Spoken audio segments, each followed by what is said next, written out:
The Size of Proper Monarchy, published on the 17th of June 2018 by Insula. The most important discovery as it relates to libertarianism and statecraft is Dunbar's number. This is the number of social relationships a person can sustain. This number has been estimated to be between 100 and 250, with a median estimate of 150. And seemingly, this provides us with a solution to how many people a libertarian government can govern. This is because social trust can only function within the limits of Dunbar's number, so the size of a polity seems unable to exceed 250. But this would only be true for purely decentralized relations. Within a libertarian monarchy, the relevant metric is how many people the monarch can retain sustainable relationships with. And as the monarch must be well adapted to creating and sustaining relationships, we can estimate a monarch to have a capacity to sustain around 250 relationships. This means that a monarch can have reciprocal trust with 250 people, but a monarch governing 250 people will be extremely inefficient, and as such we need to accept degrees of alienation. The most generous assumption would be that everyone the monarch has a relationship with is an aristocrat. This is unrealistic, but we can accept it in our extremely generous estimate. We can now generously estimate that each aristocrat has a relationship with 250 members of his own polity, all polities being distinct and separate with no overlap. If this is true, and if the acceptable degree of alienation is a single aristocracy, the amount of people a monarch can govern is 62,500. We can now give the same generous estimates, however, we can now say that we can accept 2 degrees of alienation. This would give us a number of over 15 million, which is much closer to the current size of countries. But this is not realistically sustainable, as the first aristocracy would then be unable to actually connect to the polity will be functionally unrepresented, and the monarch will have no connection to the interest of the polity. We can fundamentally only accept a single degree of alienation, as there can be no trust between the 2 degrees alienated aristocracy and the people. And now we also have to produce a more realistic estimate and a factor in real connections. Firstly, all people need to feel represented, but do not actually need to be represented. Functionally, this means that every family must have one person actually represented who has connections to an aristocrat. If we estimate a median size of the family unit as 4, which is reasonable considering the variations in familial structures that can reach from extended families to solitary individuals, we produce that an aristocrat could functionally represent around 1,000 people. And this only works with the family because every other social unit will produce exclusion due to lacking a similar degree of interconnectedness. Each family must have at least one person who is represented. But it is also unlikely that only one person from each family would be represented. We can now say that the aristocrat would usually represent 2 people from an average 4-person family. This means that the aristocrat could represent around 500 people in 125 families. And we cannot estimate that polities will not be interconnected, as they all fall under the same system of governance. Realistically, we can suppose the polity of each aristocrat will have around 50% overlap with the polities of other aristocrats. Furthermore, this means that each aristocrat will also have social relations outside his own polity. We can safely estimate that every supposed polity would now have around 100 families and 400 people. But of the 100 families in that polity, the aristocrat would only have an exclusive representation of half and a split representation of the rest. This means that the aristocrat would functionally only represent 75 families and 300 people.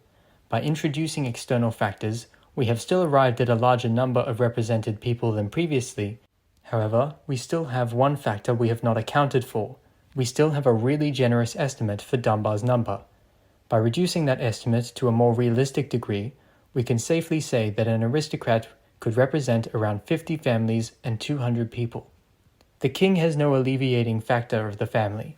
The king must be in contact with every aristocrat and have reciprocal trust with those aristocrats. This means that the king will only experience a reduced power of representation. First, we can still estimate the number of relationships a king can sustain 250. This is because the king must be extremely socially capable in order to sustain a kingdom. But a king must also sustain relationships outside the aristocrats. We can safely say that a king might have around 150 personal friends, contacts in the police and military, and inter-kingdom connections. This means that the king could realistically only sustain 150 aristocrats.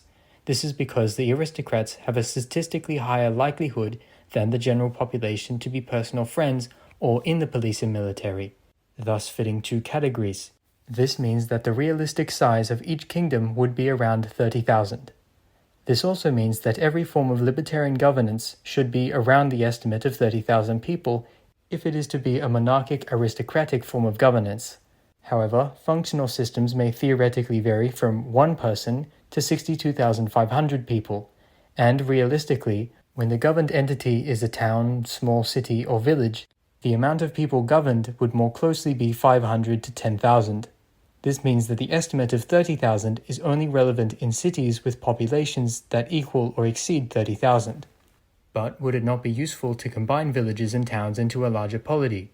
A kingdom could encompass multiple of these entities, so we must account for this possibility also. If the average small settlement is around 2,000 people, the king might govern up to 15 of these settlements, but we have to account for an increased degree of complexity as each settlement is a more insular and less homogeneous entity. It is harder to govern different villages than a large amount of people who are otherwise similar. The problems and concerns of each small settlement will differ to the extent that it is hard to reconcile all interests. This means that the capacity of the king to govern must be reduced. We can here just use our previous estimates, but also estimate the amount of relationships the king can sustain to be around 150, more close to the average Dunbar's number as the relationships become increasingly complicated. This means that there could only be 100 or so aristocrats. This is because the size of the polity being reduced by a lesser amount of aristocrats would reduce military and police contacts alongside international connections. Furthermore, the king is unlikely to give up on personal friends while remaining well-adjusted. This means that a kingdom consisting of small villages could only number around 20,000 people, so realistic estimates for a kingdom would be around 20,000 to 30,000, depending on whether the kingdom is in an urban or rural environment. But here we are also faced with a problem.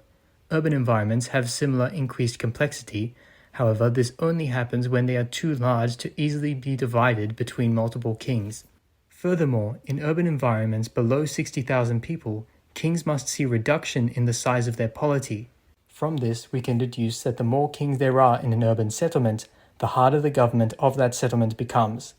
Furthermore, since each king would have to sustain relations with each other king, the size of the kingdoms would rapidly deteriorate. This means that urban environments will either see a breakdown of rational rule and a rise of tyranny, or that urban environments will cease to be governed altogether and function in a form of ungoverned and individualistic anarcho-capitalism.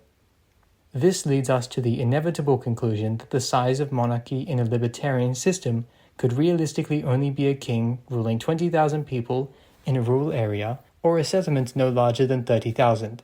Beyond this, we see an increasing breakdown of the rational monarchic order and a return to despotism and ungoverned anarchy. This also leads us to the logical conclusion that large cities will simply be outcompeted under a functioning libertarian system of governance, and that there will inevitably be a peaceful abolition of the city for economic reasons. The city will be reduced to a giant market, an ungoverned hub of trade and not a livable environment. We can still theoretically conceptualize a system of governance in a city that is not necessarily tyrannical. This is republicanism without externalities. We can imagine certain political candidates going door to door to provide their managerial services. Thus, the size of a polity would become the degree of connections that political candidates can mechanically sustain. This varies largely with the size of the firm and the capacity of those candidates to perform secretarial duties.